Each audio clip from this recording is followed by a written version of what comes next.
Marcus, was this the kind of response that you were expecting coming off a tough loss at Stanford, the way you and the whole team came out and played today? Yeah, I think practice, overall this past week went well.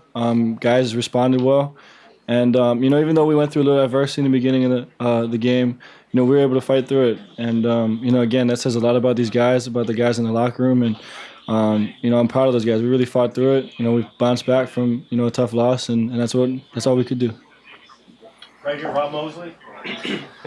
Coach Frost said some games you run it to set up the pass. This game worked in the opposite direction. How much of that was game plan going in? How much of that was responding to what they were doing early in the game? It was a mixture of both. Obviously we game plan all week for certain looks, and we were able to get a lot of looks that we practiced. And obviously through the course of a game, depending on how the defense is reacting to some of those plays, we had backup plans. And again, like the guys inside the locker room, I mean, we were able to really execute all the stuff that we put in, and that's always good. Front center.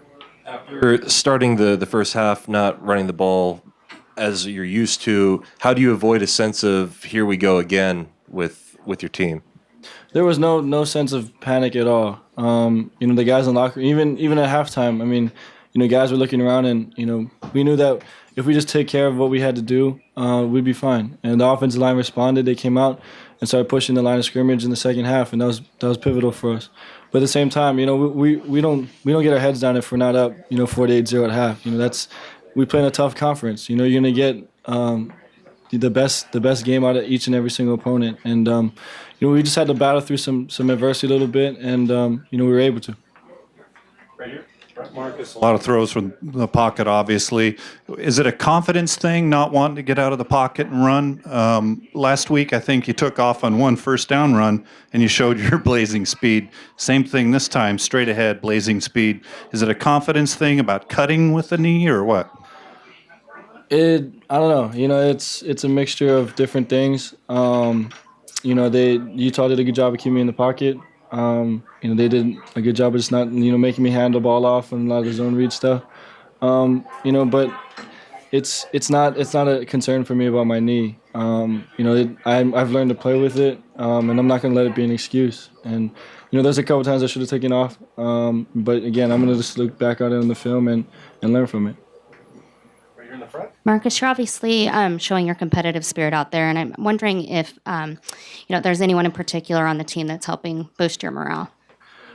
I mean, I could name a bunch of guys, really. But, I think on the defensive side of the ball, guys like Ifo and T-Dub and Taylor Hart, every time before we go out, they say go make, the most of it. And, that says a lot, that they're worried about us, even though they're going out there and doing their thing too. So, there's a lot of guys, like I said, that really just kind of boost the morale. But at the same time, I think we talk about horizontal leadership around here, and that's obviously very, very key for us. And I love those guys in the locker room, and I'm thankful for them.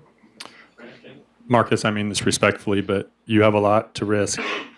Why play while you're injured?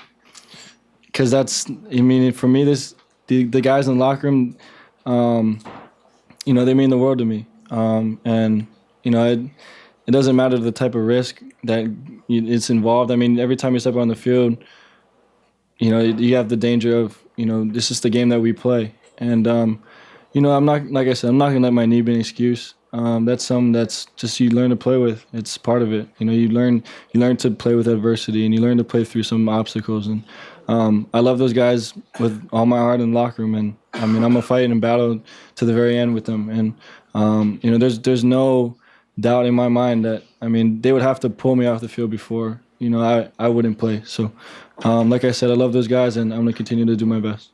In the back, Warren.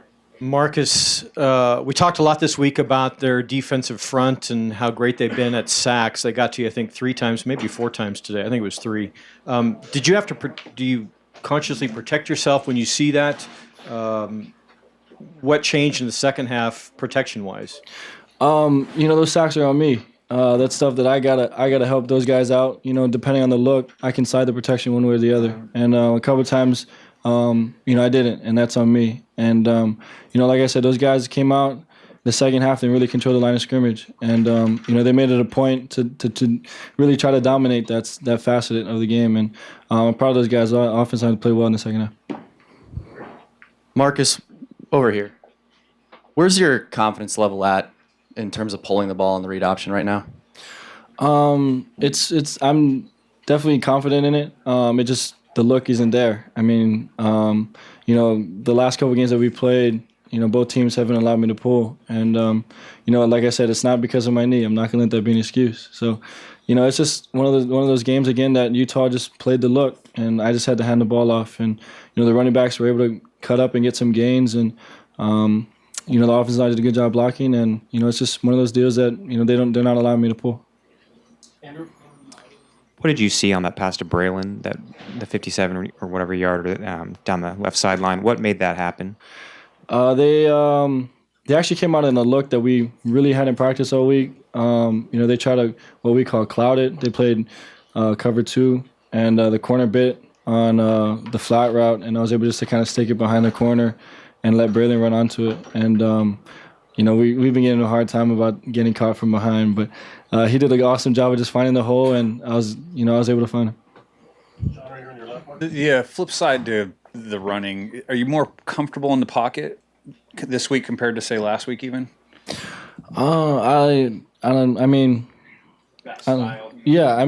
It was the type of game that Utah kind of forced us to play. I was able to just kind of hang in the pocket. The offensive line did a good job of just creating a pocket for me, and I wouldn't compare anything to last week. Last week Stanford did a good job of just pressuring, but Utah did as well. But at the same time, the offensive line did a good job of just holding and giving me a pocket to throw out of, and I was able to just kind of find receivers downfield, and it worked out. I'll knock on wood before I ask you this, Marcus, but I think you're at 25 TDs, 0 picks. Some of these, you're not even close to throwing a pick. Again, knock on wood. What are you seeing, Marcus? I mean, clearly, are you so zoned in on receivers and game plan and scheme and knowing their scheme that you're not even coming close to throwing picks? Yeah, I think, all throughout the offseason and, through this course of the year, the coaches have really harped on me and just about decision-making. And, always trust my eyes, trust what I see. And, again, it's not just me. It's a collaborated effort. And guys are finding holes, getting open. And, I just, depending on the look, depending on, what we practice all week, I'm able to find them. So, like I said, it's a joint effort. But really, I'm just trying to find guys, making sure I put the ball in the right place. Marcus, I know you're not focused on this, but were you surprised at all by the reaction around the country to last week's loss in terms of you in the Heisman race and just the perception of the program? I wouldn't say I was surprised. A lot of times I wasn't really trying to pay attention to it. But, it is what it is. People have their opinions, and, we can't really change that. That's up to them. That's outside of our control. So, really, we just try to focus on what we have here. We know what we're capable of doing, and, it's for us, it's just one game at a time. And, like we always say, we'll continue to push through it, and when December rolls around, we'll pick our heads up and see where we're at. Earlier this season, you'd said it takes you a while to get into rhythm in passing and games, and you'd said the first quarters were always a little adventurous with your accuracy. This week, though, 8 for 8, just dialed in. Has anything changed, or is it receivers on their end? What? It's mostly me. I think I've been able to kind of get comfortable a lot earlier, and that's one of those deals that guys are getting open again. I mean, and I'm able to find them, and it's been over the course of the season. I feel like I've gotten a lot more confident in throwing in the pocket, and that's just one of those deals that I'm able to kind of focus on, and hopefully I can continue. Coach Frost said that he thought you'd be 100% by next week. Do you expect to kind of be able to ditch the brace by next game? I'm hoping so. I've been working with our athletic training staff and Chief. We call him Chief, but I've been trying to get double treatment every day and just making sure that it's all good. And it feels good. Today felt really good, probably the best it's been since it happened. So I'm looking forward to just kind of continue to get that treatment, make sure that I'm healthy, and I feel good about it.